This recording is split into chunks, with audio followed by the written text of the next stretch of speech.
3-0. And we look good, and I think we can take a lot from this game, that we can compete. A lot of people say we don't play football, but we did play football.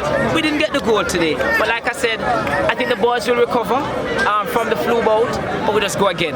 But no excuses. It's just a case where I'm not going to kill them today because I know what they came into this game with. And as I said, it went through the camp 2-3 days ago. My 14 is the worst of the lot, and his lungs tightened up on him, so I had to pull him out.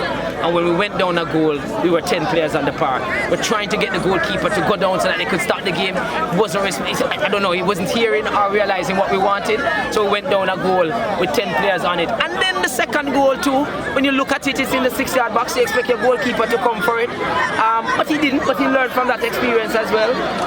But I'm pleased with them. I'm extremely pleased with them because a lot of teams would have wanted to be in this quarterfinals. What we do, we live to fight again, and you can take a lot from this game. And what I saw from them suggests that we can compete at the next level. So I'm okay. All right.